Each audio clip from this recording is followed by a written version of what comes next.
No, the show don't tell. I think it's important, and I think we should always keep it in mind, especially for our first draft. Tell the hell out of your story. Just get it out. Use all the saids you want to said. Use all the repetitive stuff, and let the editing process filter that out. Because what I find is if I try to put that in and force it in, that every chapter is something else I get stuck on. Everyone is shrugging, everyone's nodding their head, everyone's shaking their head, and they all look like bobbleheads or something strange. And so I think show don't tell is great in the second and third and later drafts. I think in the beginning, just tell your story. We are storytellers, we're not story showers. Hey, it's Writers Row, where we talk about the writing community on Twitter. We talk about the business side of writing and the creative side of writing. I'm one of your hosts, DC Wright-Hammer. I'm the author of the Between Two Minds series, which is science fiction thrillers out on Amazon. I'm joined, as always, by the other host of the show, David Gane. I am the co-writer of the Shepherd and Wolf mystery series about two teenage boys who chase serial killers. And and we also have a special guest, don't we, DC? Very special guest. I will allow her to introduce herself. I am Ryen Leslie. Everyone knows me as the Witch. I write young adult fantasy and adult erotic horror and poetry thrown in. I have to ask before we get too far into it, am I supposed to address you as the Witch or can I address you as Ryen? Whichever you're comfortable with, whichever.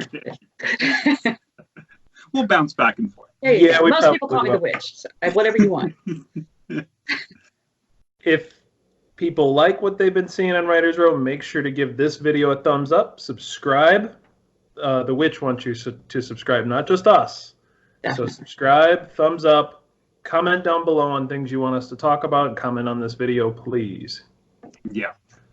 So, DC, what is the plan for what we're talking about tonight? Wanted to take today, depends on when and where people are watching it. We wanted to take an episode and talk about writing decisions that you make specifically to connect with the reader, not just moving the plot forward or developing characters, which I know you think is the exact same thing, which we won't talk about here. But things that you put in your writing that are a nod or something that's really going to draw the reader in. I think that a lot of writers do it. Some do it unconsciously, some do it more openly. And so I wanted to just kind of take an episode and dig into that concept about what we do, what we've seen other writers do, and so on. So nothing to do with marketing, nothing to do with Twitter or Facebook or any of that stuff. This is all just what's in our books. Yeah. So, between the word choice, the recalling things from the past and so on in the book, things like that. So I don't want to give too much of foreshadowing. I would rather us connect with the viewers by having a long discussion about it. Okay. So now that you say it, connecting it within the series, since Ryen, you have, how long is your series now? 10 books. 10 books. Uh-huh. And this is of the YA or the other? Yes, this is the YA, yeah. Okay. So do you want to take your first stab at how you bring in the reader? Well, because it is young adults, kids aren't really reading today. The 15 and up, they're not reading today. I mean, it's just, I know people don't like it when you say that, but they don't have to, they have their phones. So I wanted to connect with them to where I wouldn't bore them because it is fantasy, and just kind of bring them into a world really quick. It's not in my voice, it's in River's 17-year-old voice. So when she first goes home, you're seeing it for the first time as she's seeing it. And so it would be like a 17-year-old describing something, not like me. I can write fantasy and I can do pages and pages of describing a scene, but you don't have that kind of attention span with young adults. So it's very to the point, short and sweet, and how a 17-year-old would think and talk. It's very, very deep third.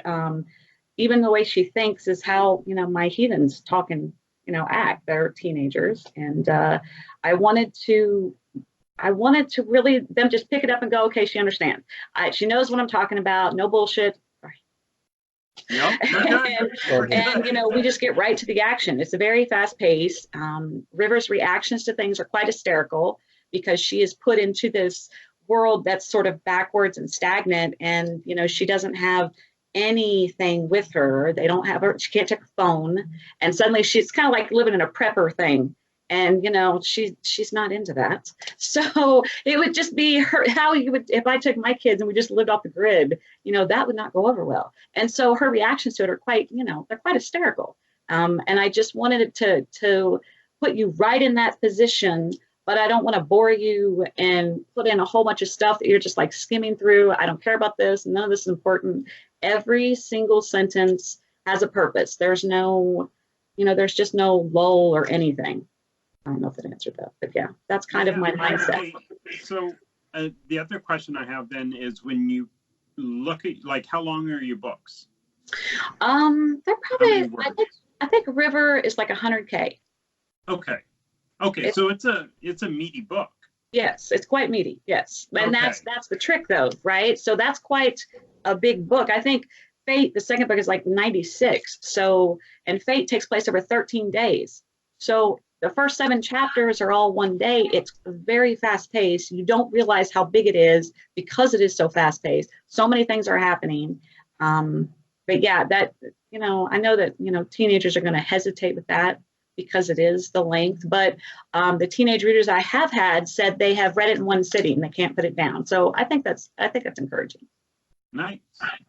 And how about you, DC? Because you also have a series as well. Yeah, I think, you know, what the witch said is important, understanding who your audience is. And with mine, I actually was on the brink of trying to make it more young adult.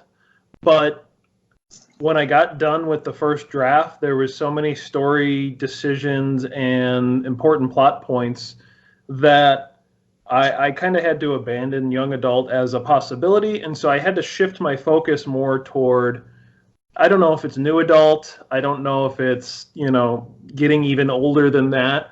Either way, I wanted to appeal to a mass audience still, and so I tried to make so my book is actually, my first book is 125,000 words, so even meatier, if you will, but I try to make every chapter compelling. So it's not a competition, DC. Right. Well, right. Especially if, you know, people don't finish your book, it's not a competition because it's too long. Then I would be losing. But I tried to make every chapter sort of very episodic, very much, you know, it has its own beginning, climax, and end that leaves you hanging. And so that's the way I try to engage my readers, since it is a longer book and my chapters tend to be 3,000 to 5,000 words. Like, they're fairly long chapters, but you do get a complete experience. The story moves forward in a chapter and you get a bit of a thrill. You get some intensity. And by the time you get done with the end, and this is what a lot of readers have said, they want to read the next chapter.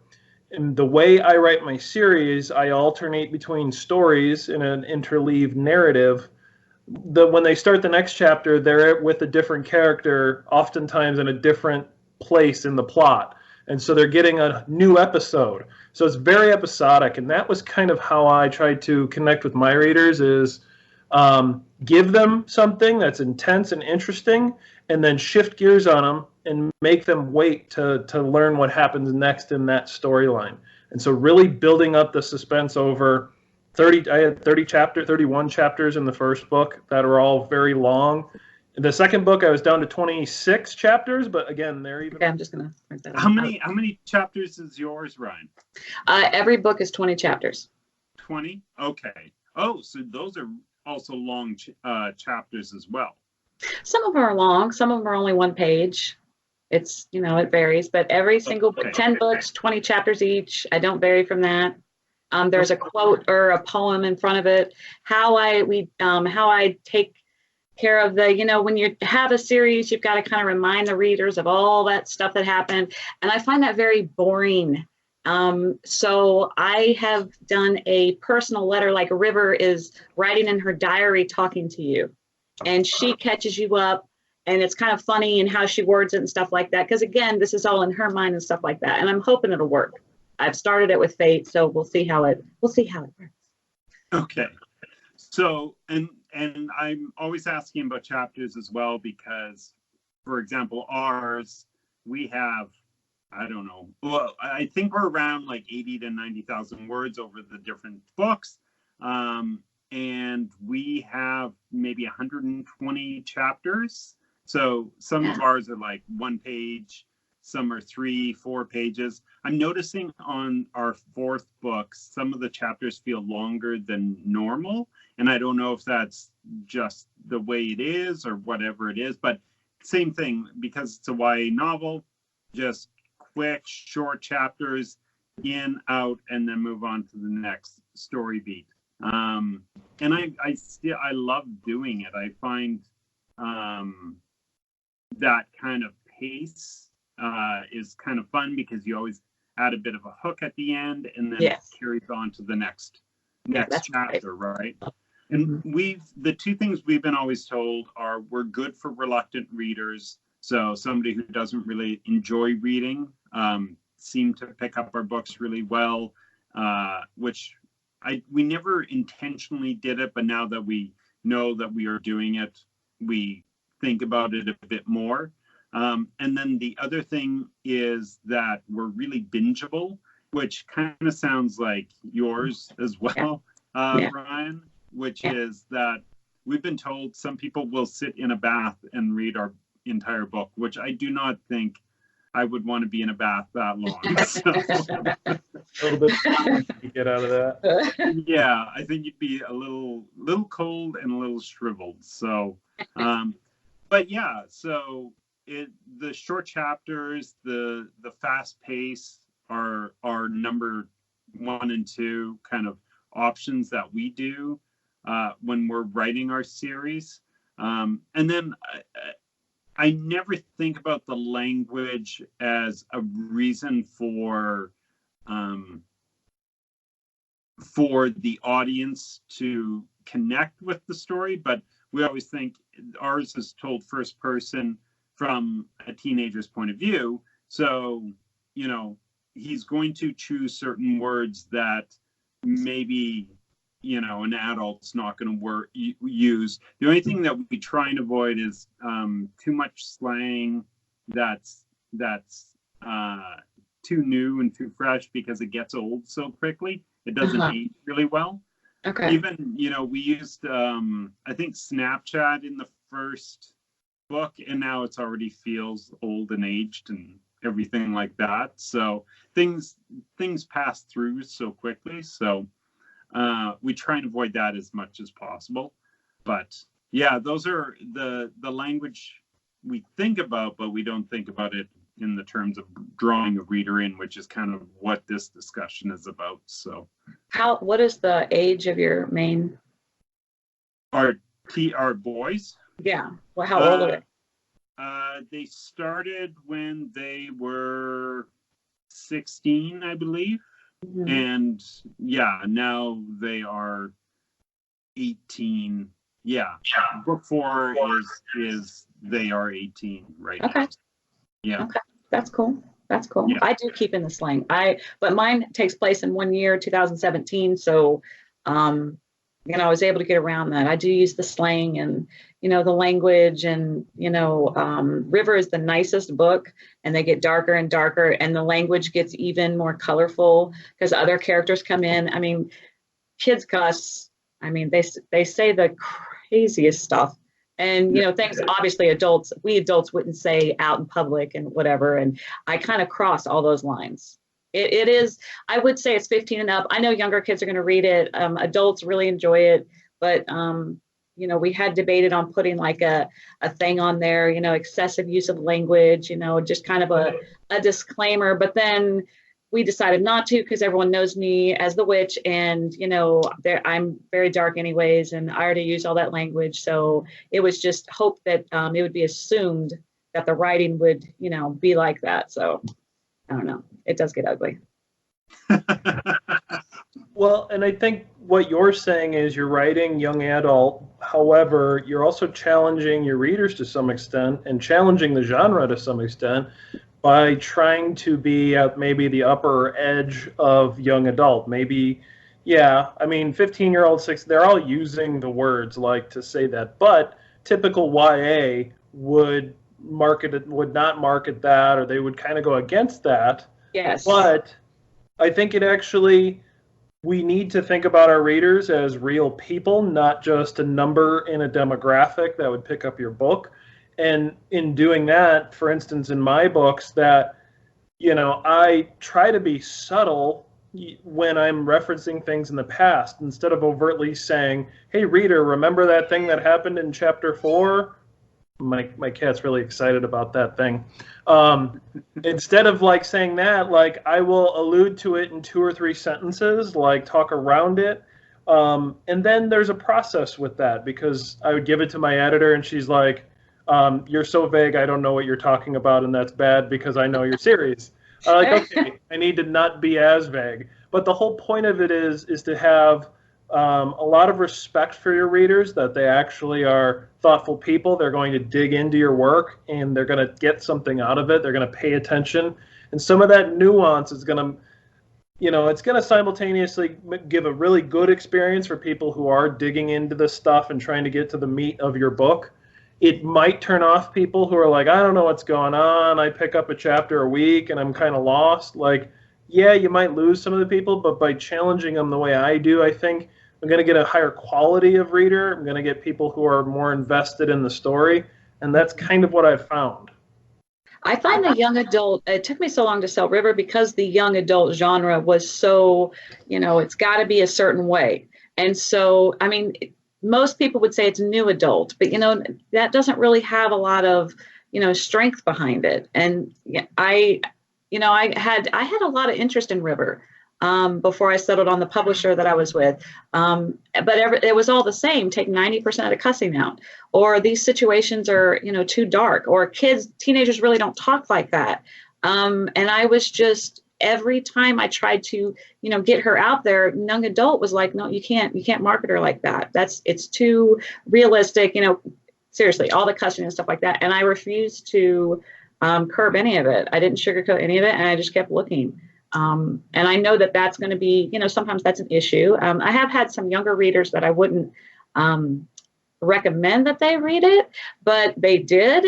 And, that was up to their parents. Their parents let them read it. So I don't really have any say in that, but I'm very disappointed in the whole young adult genre of what it's supposed to be. It's almost like it's middle grade to me. It's like all these rules and kids today, they're just not like that. They're not like that.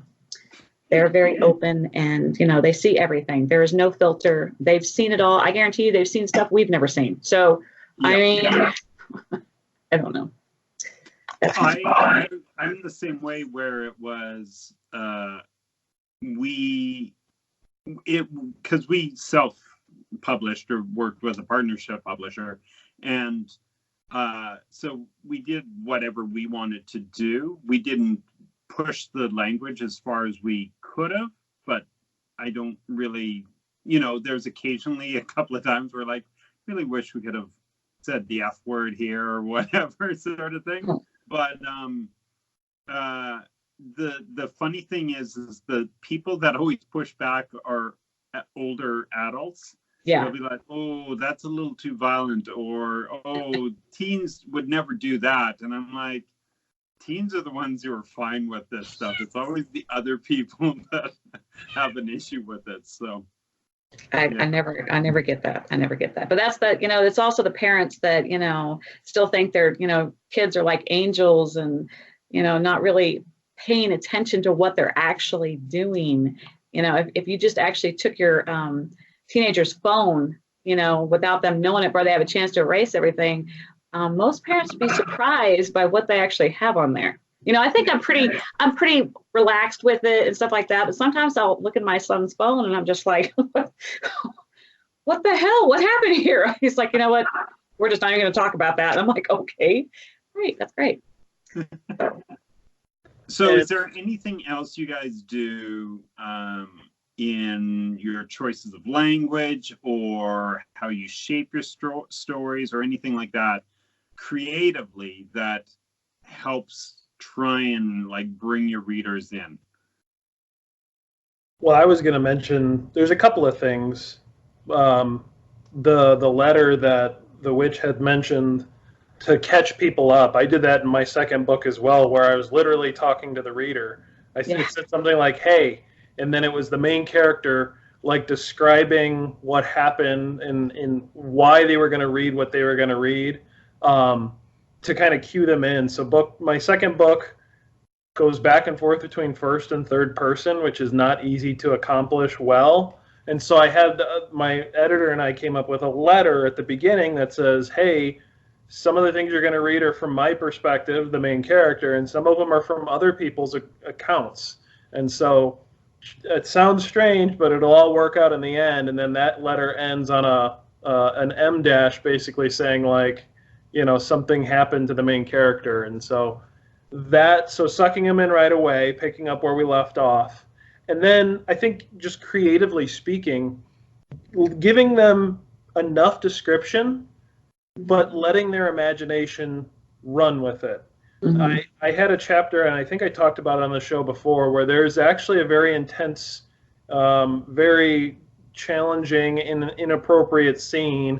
And I take it as far as I possibly can.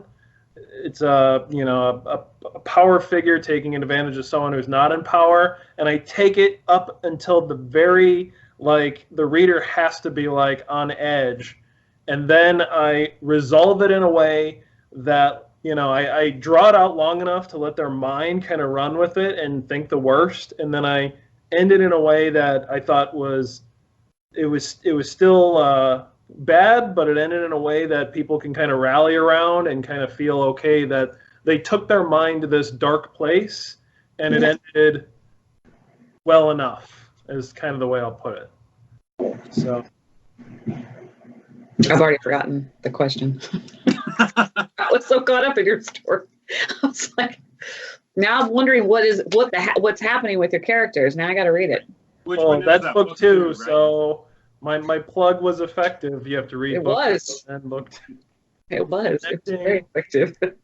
One thing for me that we haven't really spoken about is, and I know you do this in yours as well, DC.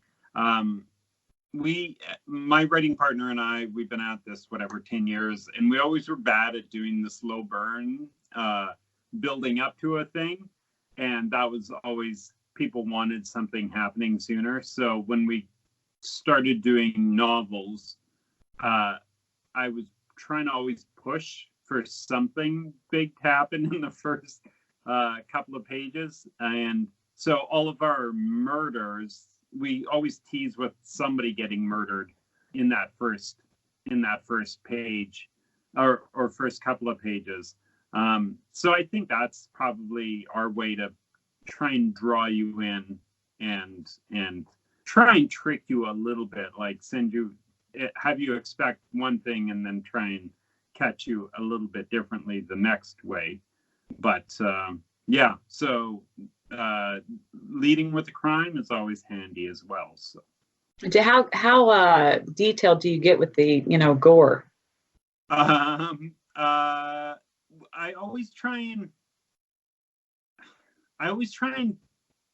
give enough, but not too much. Although, in book 2, it kind of got a little gross for the first gore. And it wasn't even gore. It's just that really horrible feeling, right? Mm-hmm. I tried to explain it well enough that it was like, oh yeah, that's kind of disgusting. Yeah. But in our third book, which gets really dark, it's funny, it was just they find a saw blade, and I hinted towards, like I said, I forget what he says, but it was like, something is on that saw blade. And I'm like, oh yeah, that's a little too far. So I took it out. I think I took out the word like flesh or something on the saw blade, and that's all I did. He just looks at the saw blade, and still people are like, oh yeah, that's pretty nasty. But it's all in the head, right? So, yeah, I always kind of like keeping it out, and it still seems to work really well. So, And I think senses, the more senses you can organically touch on as you're describing a scene or something that someone's going through, what they like, I think smell often is like an afterthought, but if you work smell into what you're writing about, oftentimes like that cues, like they say that smell is really tied to memory, like you remember smells, and so putting in it smelled like cinnamon or it smelled like roses or something like that that the reader can really gravitate toward. Between that and other senses, what are you hearing, what are you feeling? If there's a they bit their lip and there's iron, they taste the iron in their mouth, things like that. I think that goes a long way because it's realistic, it's making it more of an immersive experience, and then the reader's more likely to pay attention to whatever else is happening because they're on alert. They've got senses that are sort of activating, even if it's only in their mind. And so I think that's often overlooked. I want to throw in on this because at the conference that I just went to, there was a guy who talked about reading and writing and how it affects our brain. And there's been studies where when you use senses, when you use actions, there's a couple of other things he talked about. But when you actually use those things, our brains are actually activating the senses and like it's reacting to the word. It's not just, oh yeah, it works in that way. It's like it's going to this place where if you smell cinnamon, right?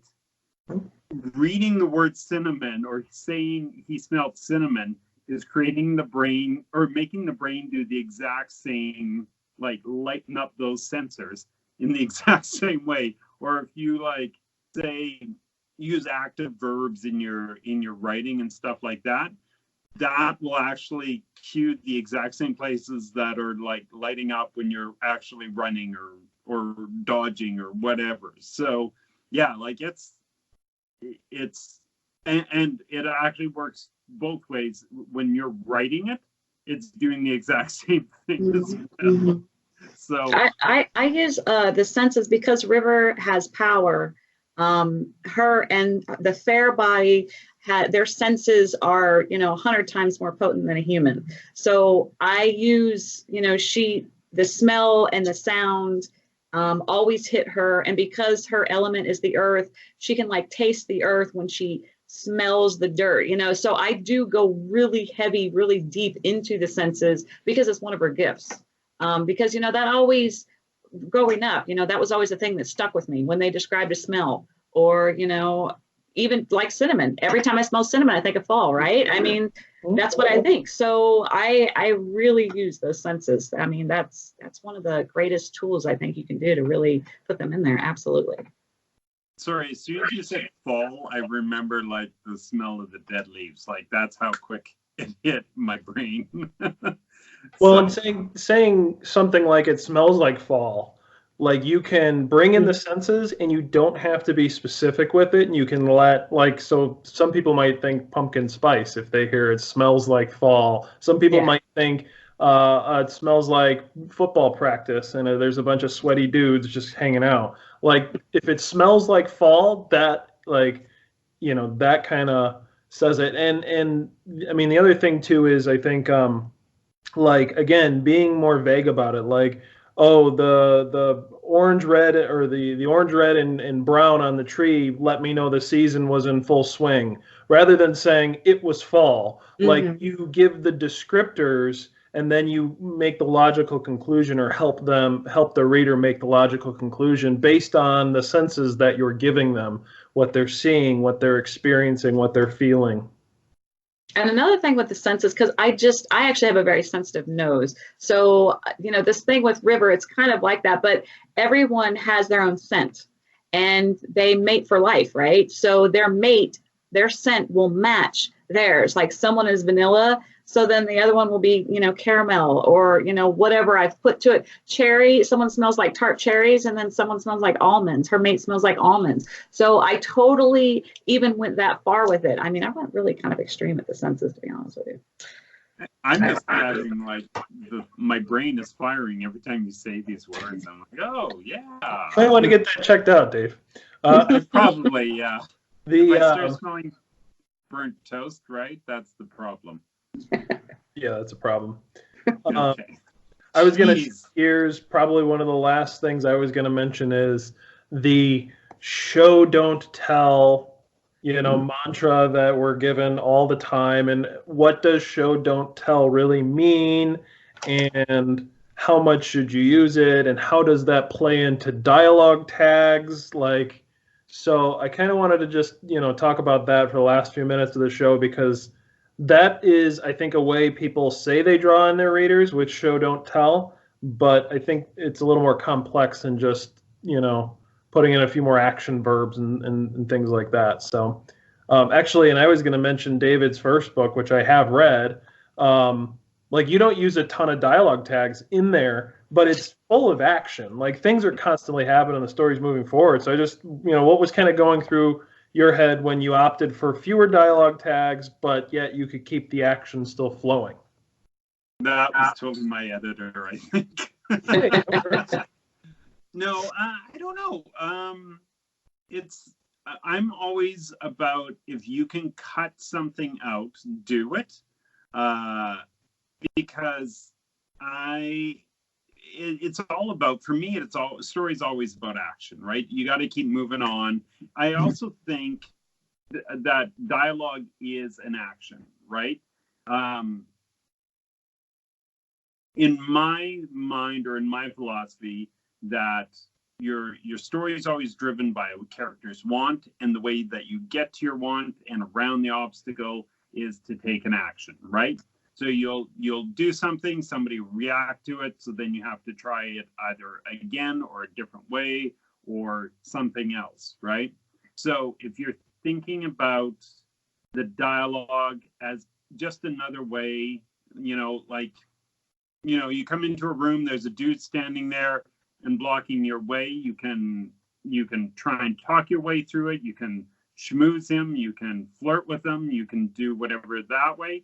But you could also punch him, you could run around him. There's all these different versions of that action. So as long as your reader knows who is saying that line, then you get rid of that, and then you just focus on moving it towards the goal, right? So that's always been my philosophy. It's get rid of all the excess and always try and move along, because to me that's the thing, like Ryan said, which is, don't have parts, whatever word I was trying to go for there, I came out as ports, I think.